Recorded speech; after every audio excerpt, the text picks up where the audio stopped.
So we're going to start off with an inchworm, walking it out into a plank, shoulder taps, little jack at the back with the feet, and then walk it back in.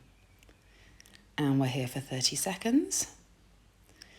Trying to keep those hips as still as possible in those taps and jacks.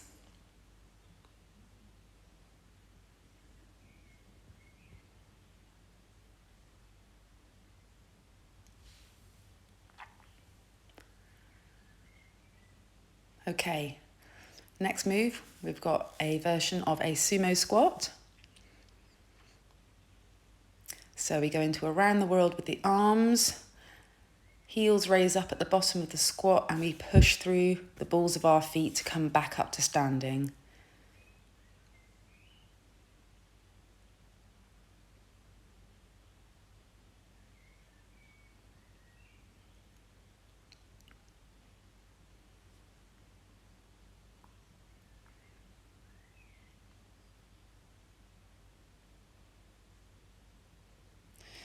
Okay, next move, we're going to a supported single leg RDL or hinge. So either grabbing a bit of wall or the back of a chair, using that support to focus on a quality hinge movement. So if we're sending the right leg back, then the left leg is the working leg, and we're really focusing on the glutes and the hamstrings of that working leg, keeping the core nice and tight. Back nice and straight in that neutral zone, bringing the chest down so it's parallel with the floor. Let's switch around and do the other side.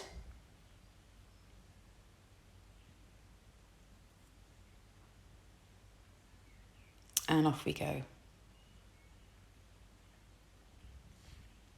Taking time to notice if one side feels a little less challenging than the other. This one's great for improving any imbalances in our leg muscle strength.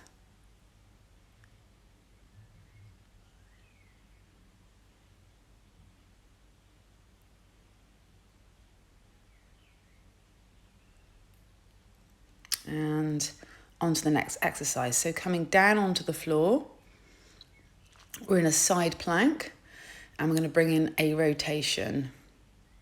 So threading the top arm underneath ourselves as we go into that little rotation, still keeping a nice stacked form between shoulder, shoulder and elbow on the floor. Floor hand is palm down, pushing into the floor.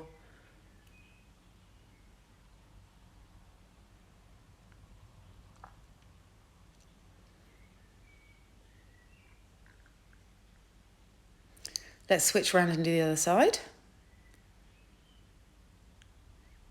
So if full forearm plank is too challenging, you can bend that lower leg for a bit more support. You've got a feeling of drawing up from that lower waist so that we maintain that nice long straight line.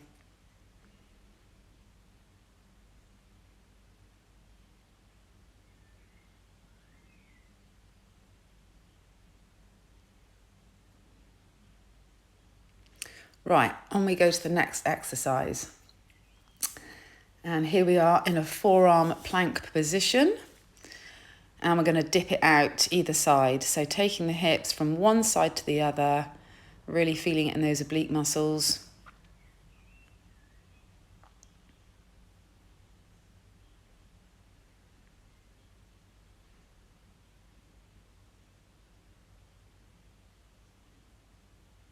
If this gets too challenging, then just keep holding a forearm plank.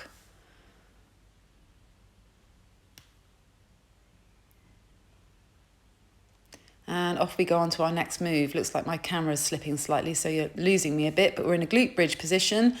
Arms are nice and straight, hands raised up towards the ceiling, palms facing, and we're doing a 1 1/4 rep glute bridge. So we bring the hips all the way up to the top in full extension and pulse it out before bringing it back down. I've actually got my toes off the mat to make it more challenging. So heels down, toes up. If that gives you cramp in the calves or you don't like the feeling of that, then just keep those feet flat on the floor. Almost there. And there we go. Well done. All done.